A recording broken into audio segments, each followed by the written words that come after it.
So, continuation of our auditory diagnosis, the 5 phases in the voice. Interesting po ito.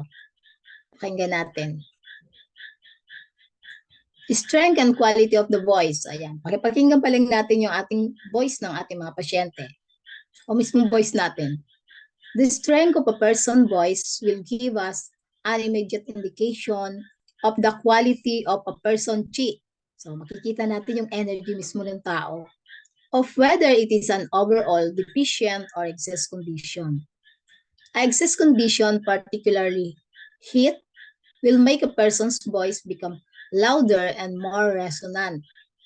There are the people whose voices travel through doors and walls into the next room. Yung mga sobra po, excess yung condition nila. Kapag nagsalita doon sa pintuan sa hanggang sa kapitbahay, naririnig, hindi lang room eh. Yan, mga excess condition po yun. This is the voice that is heard from the streets on a Saturday night when people have consumed large amount of alcohol. Ayun, yung mga nagiinom. The alcohol creates excess condition in the liver. Their voices become loud and they no longer talk quietly and softly with each other. Pasigaw na po yan, di ba? Pag nag-usap yung mga lasing, dahil nga heat yung nasa body nila, kaya ang kanilang voice ay excess condition. Their voice have volume and resonance. So when you speak to these people on the phone, you instinctively move the earpiece farther away from the ear.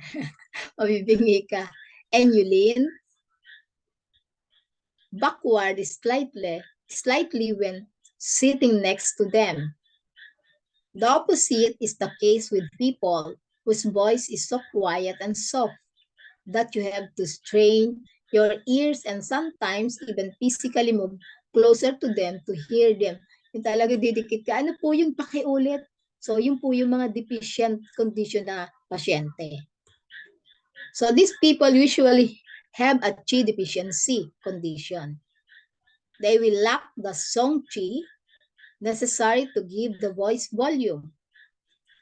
Listening to the strength and volume of the voice is something most people already do subconsciously. Yan, di ba? Minsan pag kinakausap natin yung pasyente, yan, pakinggan na po ninyo yung tone nila, no? So, biglang ang hina-hina na. Yan. So, deficient po yun. We must consciously observe this and place the impression in a diagnostic context. Parang yung pasyente ko po ng isang gabi, ng Sunday. Talagang andun pa lang sa pasigaw na siya magsalita. Kasi ang dami pala niyang stress. So, yun. Excess condition po yung sa boses pa lang makita mo na. We must also pay attention to the quality of the voice, whether the voice sounds dry and gravely and whether the person sounds hoarse or nasal. Pinag-aralan natin ng nakaraang gabi, ano? Furthermore, the tone of the voice can also impart important diagnostic information. So, besides listening to the overall tone and strength of the voice, we should observe how the voice is influenced but what they are talking about. Kasi, halimbawa, nagkukwento sa'yo, kinukuha mo yung history, naalala niya, may nakakagalit, biglang lumalakas yung boses niya. Kasi may emotion. So, papasok po yung emotion, mag-hit. So, pag nag-hit, nagkakaroon ng loud voice.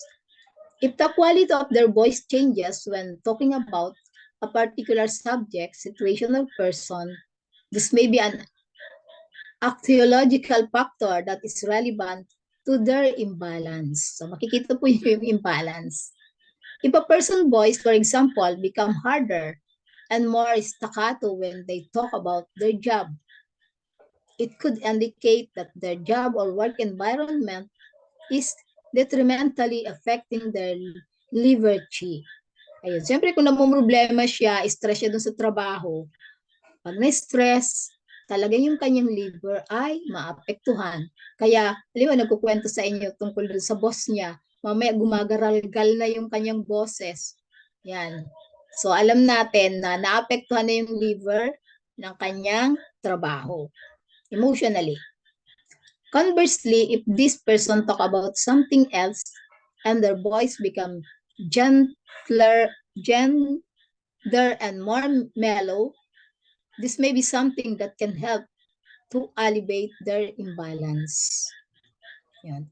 It is particularly important to notice how much and how fast they speak.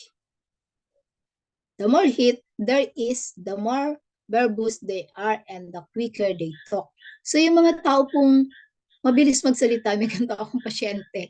Yung parang laging hinahabol. Sabi niya, ay hindi po, parang ganun magsalita. So, excess condition po yun. Heat, may heat. So, matutukoy na natin kung alam natin may heat, alam natin na water points yung gamitin natin para i-cool down. Okay. So, normal voice. The normal voice is neither too loud nor too soft and should sound harmoniously. Harmonious. Harmonious means that the tone of the voice naturally goes up and down, and the tone is appropriate to what is being talked about.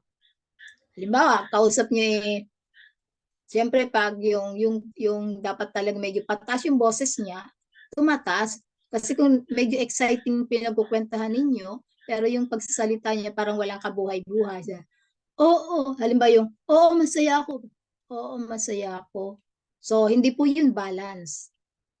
A discordant voice, for example, could be when a person has joy in their voice when they talk about something worrying or sounding sad or enthusiastic when they talk about a happy event. On the other hand, so ibig sabihin lang po nun, kung ano yung sinasabi ng emotion, dapat yung voice niya kaayon. Kung nagkukwento siya na masaya, dapat maririnig mo na masaya din yung boses. Pero nagkukwento siya ng masaya pero malungkot yung boses niya, unbalanced po yung kanyang organ. So yun po yun. So on the other hand, the voice will be harmonious if there is joy in the voice when they are happy. So dapat kung anong sinasabi, kinukwento, nakaayon yung kanyang voice dun sa emotion. The volume and depth of the voice will, of course, depend on the person's gender, age, and build. I don't expect a loud, resonant voice and an 80 years old woman. So yung mga matanda na raw po, syempre medyo mahina rin yung chi, kaya hindi ka na malakas pa yung boses nila. Pero Dok, meron namang malalakas pa rin po ang boses kahit ganyang may edad, kung maraming hit. Or a 3-year-old child in the same way that I don't expect a timid, weak voice in a 30-year-old builder. So yung mga constitution po yun So if the voice is incongruous, we must immediately ask ourselves why. So kung hindi raw nakaayon dun sa ating kaharap na pasyente yung voice nila, talagang question mark. Halimbawa, may kaharap kang napakalaki ng katawan, pero tapos 30 years old pa lang to, pero napakahina ng boses. Ayun talagang suriin mo na may something unbalanced sa kanyang katawan, sa kanyang organ. So what is the possible or probable cause of these differences between what I expect and what I hear? So dapat parang ando na nakaayon dapat. Kasi halimbawa yung matanda nga 80 years old pero sumisigaw pa rin siya. Ibig sabihin ang dami pa ring excess condition, maraming hit sa katawan niya. Mayroon pa ring unbalance. So the 5 phases in the voice, each of the 5 phases imparts a specific quality in the voice. All 5 qualities should be present. There should be neither too much nor too little of these qualities. These qualities should also vary and be appropriate to the situation. For example, it is natural that the voice is harder, louder, and angrier if a person is exposed to an injustice. O, halimbawa, nagkaroon na, niloko siya. Halimbawa, dapat pag yung nagkwento sa'yo, kung tinitingnan mo yung history nung kung tinatanong yung pasyente, kung nakaranas siya ng injustice, dapat ang voice niya, makikita mo, medyo galit. Pero kung nakaranas siya ng injustice pero tumatawa siya, na masaya pa siya, yun po, may unbalance yung kanyang organ. A lack of anger in the boys in this situation is as much a sign of imbalance of there being too much of this quality in other situation. So if the voice is dominated by or lacking a certain quality, this indicates an imbalance in the relevant phase or its related organ. So parang yun din po yung sinasabi na kung ano yung situation, dapat yung voice niya nakaayon din doon. Kung may pangyayari na nakakagalit, dapat may galit na maririnig ka dun sa boses niya. Pero kung nakakagalit pero very weak, tapos napakakalm pa rin niya, so medyo hindi po yung balance.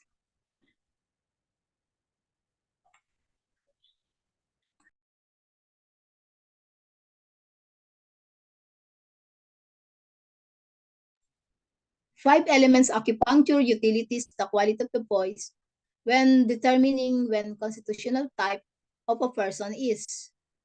Furthermore, in the five elements acupuncture, it is more serious sign when a person's voice has a vocal quality from different phase than their constitutional type. Yun na nga po yung sinasabi, malaki yung halimbawa dito, may pasyente kang napakalaki ng katawan pero napakahina ng boses, napaka-weak. So, yun, talagang ibig sabihin po nun, deficient yung condition ng iyong pasyente. So, it is less serious if they are manifest with a powerful vocal quality from their own face. As stated above, it is a sign of imbalance. When there's too much and too little of any of the vocal qualities that relate to the five bases and their associated organs, when we are talking to the client, we must therefore listen to whether a certain vocal quality is lacking or dominant in their voice. Ayun. Papakinggan po natin, halimbawa nakita natin yung ating pasyente ay ang quality nung niya siya ay wood. Pero mas marami siyang mas happy yung voice niya kahit nagkwento siya ng mga nakakainis, nakakalungkot. So, nakikita mo yung unbalance ng liver and the fire, heart and the liver. Kasi yung happiness is the emotion of the heart. Then, syempre, yung happiness, yun yung voice din, maririnig mo na masaya siya. So, pwedeng na-dominate nung heart, yung liver. Kaya mas nananaig yung, instead na kahit nagkukwento siya na nakakagalit, ang tono pa rin niya ay masaya. So, yun po yun. So, iba-balance.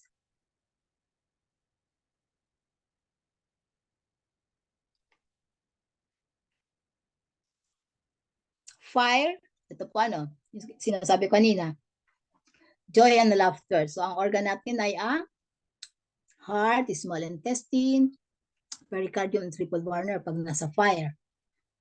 Fire give the voice a quality of joy and happiness. It's the voice you hear when someone tells you about a happy event. The voice will have vitality. The heart is nourished by and manifest with joy. In heart deficiency, imbalance of heart stagnation, condition, the voice will often lack this quality. So, yung mga kulang po ng ang heart, kahit nagkukwento nga ng masaya, malungkot pa rin yung lumalabas na boses nila. There will be a flatness and sadness to their voice. Too much joy and laughter of the voice is usually an indication of some form of heat and the heart. Minsan naman di po ba nagkakaroon tayo ng mga pasyente na kahit hindi nakakatawa, tumatawa yung boses nila. Tuloy-tuloy na laging tumatawa.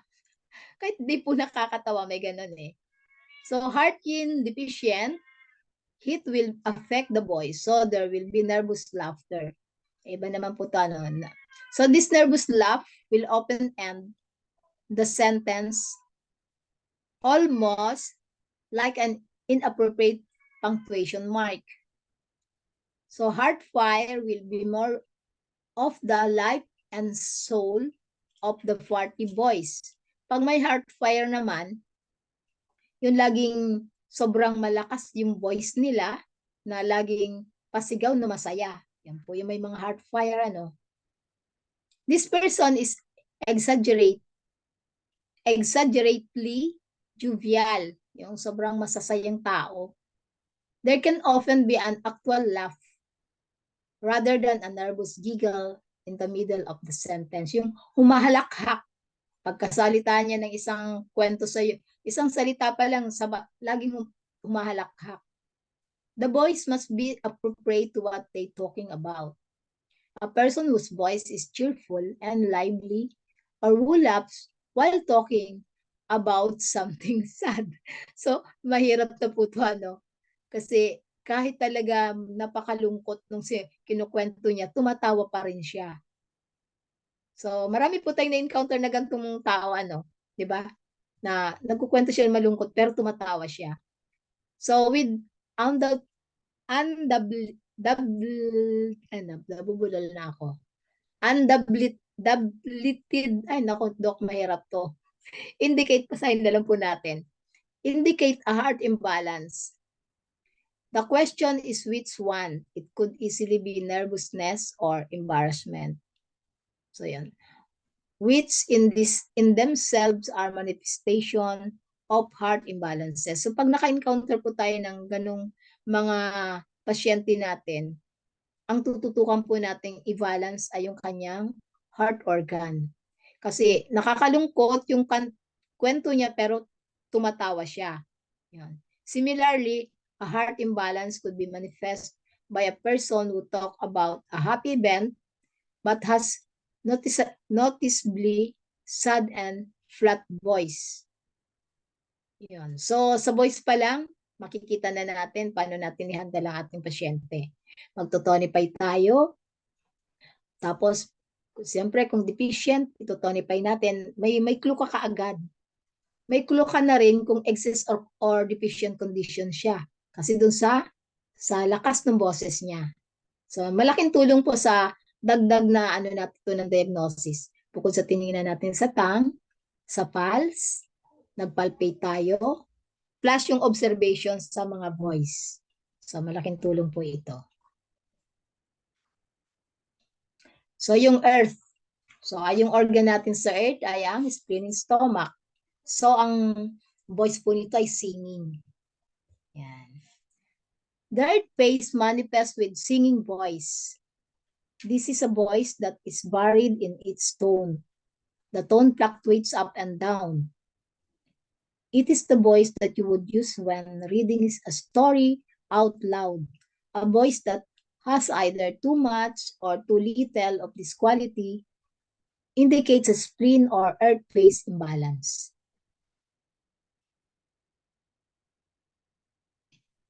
So, metal. Ang voice po nito ay crying. So, alam natin yung metal, ang organ ay, ano po, natandaan ninyo? Lung and large intestine. So, the emotion of the metal phase is sorrow. Yan, lungkot pa, no? Kaya sabi nga natin, kung sobra kang nalulungkot, ang iyong lungs and large intestine ay naapektuhan. Grief can be also be heard in a person's voice when there are lung or metal phase imbalances. There may be a slight choking of the words. The voice will sound as if the person is on the verge of tears. An extreme version of this voice is when a child is telling you something just after they have been crying. So, in lung imbalances, the voice may be lacking in the strength and the sentence can have a tendency to ebb out before they are completely finished. Yung nagpuputol-putol na. Di ba, pag umiiyak, halos di mo na mababanggit yung mga word. So, there is, because yung song po natin ay nag-weak in many lung imbalances. And there will not be enough strength to complete the sentence. Ayun po.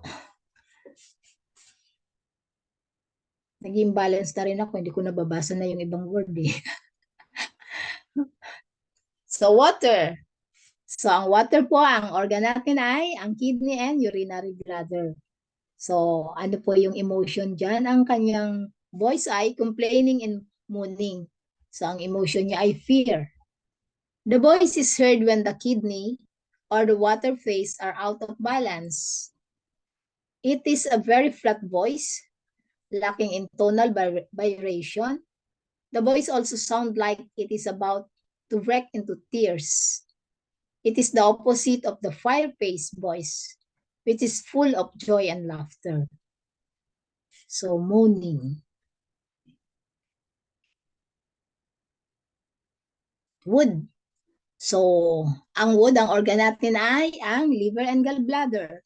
So, ang emotion, yun yung mga anger, Kaya, ang kanyang voice ay shouting. The voice of the wood face is hard voice. When the liver and the wood face are in balance, the voice is neither too hard nor too soft. The voice should be resonant without shouting. So kung healthy ang ating liver and gallbladder, hindi ka laging sumisigaw. Yan. So if there is an imbalance, the person's voice can acquire a very hard tone. So kung naghihit na yung liver mo, konting lang ipasigaw ka na magsalita.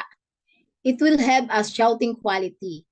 The voice will sound sharp and have force and direction. It is a voice that has no problem being heard and is not hesitant. It is the tone that is heard when someone is angry. Yun yung shouting. If a person's liberty stagnates, the word will be clipped and the voice will become staccato. Yan, di ba pag nagagalit ka halos yung boses mo mas matigas yung mga word na pagsasalita mo. So, may liberty stagnation. So, ngayon pa lang, alam na natin na pag lumapit sa yung pasyente, pasigaw, alam mo yung liver na yung may unbalance.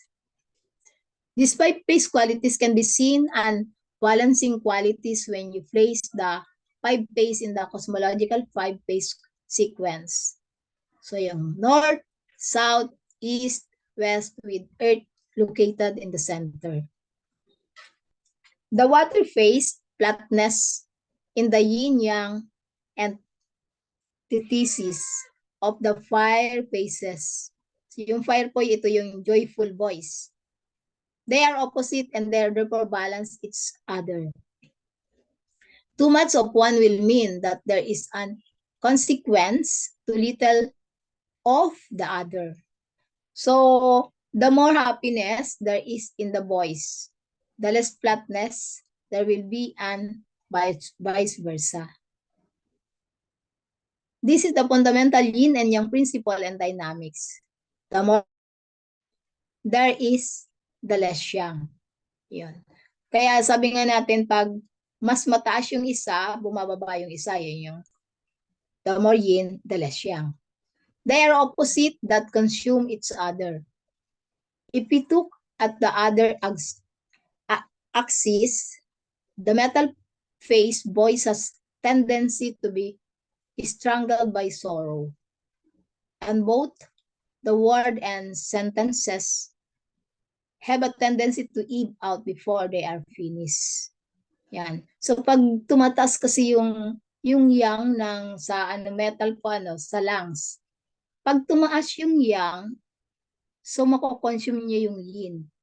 So pag tumaas po yun, ito yung mga heat yung condition. Kaya ito yung may mga yung emotion niya mas mataas. So kahit nalulungkot siya, mataas pa rin yung boses niya. May mga ganun pong tao Kaya unbalanced, tumataas yung yin or and yang. Tayo. And both the words and sentences have tendency to ebb out before they finish. There is less definition, especially at the end of the words and sentences. This is the opposite of the wood-faced voice, which is hard and clear, cut, and the words don't drag out before ebbing away, but are instead sharply clipped and well-defined. Where the metal-faced boys lack strength due to zong qi being affected, the wood-faced boys is expansive. So pag humina daw po yung ano-ano, na humihina yung sa, so yung cycle din yung ina-explain dito. So wood and wood and metal. So liver and lungs. Sana tayo? Where the metal-faced boys lack strength due to song chi being affected, the wood-faced voice is expansive. So, humina yung lungs, kaya mas tumaas yung wood. Yan. It can travel through the walls and doors when it is in excess. Kaya ito yung mga taong sumisigaw. Mahina yung kanyang metal, mas tumaas yung energy, yung yang ng liver. Kaya, yun po yung ang nagiging reflection, nagkakaroon siya ng voice na mas mataas sa emotion. So, it is difficult to be aggressive and sorrowful. Siyempre, hindi naman pwedeng, it is difficult to be aggressive and sorrowful at the same time. Nalulungkot ka pero aggressive ka pa rin. Karaniwan pag nalulungkot, mababa yung chi ng ano mo ng lungs. Kaya naapektuhan din yung wood chi mo o yung liver chi mo. Yan. You have to alternate between the two. Then this then leaves the earth phase. Hence the voice is described as singing. A voice where the tone is variable and going up and down. This makes sense as the earth is the center, the axle that everything revolves around the phases through. The other phases' voice qualities are constantly moving backward and forwards, up and down, through the earth center, giving the voice a singing quality. So yun, in-explain po dito. Kailangan nating maintindihan. So ito po yung ating summary, 5 phase vocal qualities. So ang phase po ay yung sa fire, ang significance po niya ay laughter and joy voice. Pag sa earth, singing. Pag sa metal, crying. Pag sa water, complaining and moaning. Pag wood, shouting. So ayan, may clue na tayo. Anong organ? Emotion and the voice. The 5 emotions are similar to but not exactly the same as. The 5 vocal qualities, sometimes there are certain emotions that are prevalent, not only in the vocal quality, but also in the conversation itself. It can be heard in the answer and explanation that the patient gives and in the question they ask. So pag tinatanong natin yung pasyente, di ba, makikita natin yung reaction, sumasama yung boses dun. So ma-assess natin nasaan yung imbalance. Kaya dun sa unang mga pinag-aralan natin, di ba, dapat yung emotion niya kapareho ng boses niya. Yun. Para makikita natin na balance. Pero kung hindi sumasama yung boses niya dun sa emotion, imbalance. Some patient with kidney or water imbalance, for example, will be excessively fearful. So matatakotin kasi ito yung emotion ng kidney. You can hear in the way that they describe their life and their symptoms, how there is an undertone of fear and anxiety. There are many things that they are scared of. Not just the disorder they suffer from. They will often wonder whether the treatment is safe or dangerous. O, pwede, may mga ganun pong pasyente, ano? You think that their condition is life-threatening. Even though the doctor has told them it isn't and that there is nothing to worry about. There is a danger of the needles puncturing an organ. The needles are sterile. They will also be scared. But you have forgotten to take it all the needles out again. You will hear repeatedly how fear dominates their lives. So yun, yung mga pasyente yung sobrang takot sa needle. Yung kidney nila, unbalanced. Kahit na-explain mo ng safe ito, pero takot pa rin siya. Ibig sabihin yung kidney niya, unbalanced siya. Kasi grabe yung fear eh. Hindi naalis yung fear kahit nag-explain ka na. A person with liver or wood imbalances may, on the other hand, tell you about all the frustration and problems that they have in their lives and all the dissatisfaction and frustration that they have had when visiting other therapists. Yan, magkukwento to. Yung mga nagkukwento nung puro ano ng kanilang mga emotion na mga frustration. So, ang imbalance is wood. It is not that emotion themselves are imbalances, but they should be appropriate to the situation. And importantly, neither too dominant. So, normal din naman, syempre kung nagkukwento siya dahil yun nga yung mga nararamdaman niya eh. Kung maraming frustration, maraming nakakainis, okay lang yun. Pero kung halos hindi na makamove on doon, ibig sabihin yung liver niya ay unbalanced. So, nor too weak. This means that we must be listening to how and what they are communicating. So, oobserbahan talaga natin sa pagsasalita ng pasyente. Today, for example, constantly apologize. Even though it is not necessary. Lagi nagsusorry. Sorry for coming early. Sorry for having chewing gum in their mouth. Sorry for not taking their clothes off quickly enough. And I'm sorry. Sorry for the state of their clothes. Do they constantly or excessively compliments and praise you and others? Do they express excessively gratitude? As with so many things, there is no hard and fast definition of any of these things. Depends on the underlying emotion, the tone of the voice of the emotional motivation. So if we look at apologizing, for example, it can be an expression of constant worrying. So alam natin, pag worrying, anong organ ang laging nag-worry? It can be fear, it can be lack of self-worth, and it can be combination of all three. We therefore have to see this in the context of the other symptoms and signs. So, yon. Kaya minsan, pag nanggagamot tayo, talagang takes time po Kaya pag TCM pong ginagamit natin, hindi pwedeng minamadali. Kasi ang dami nating ino-observe.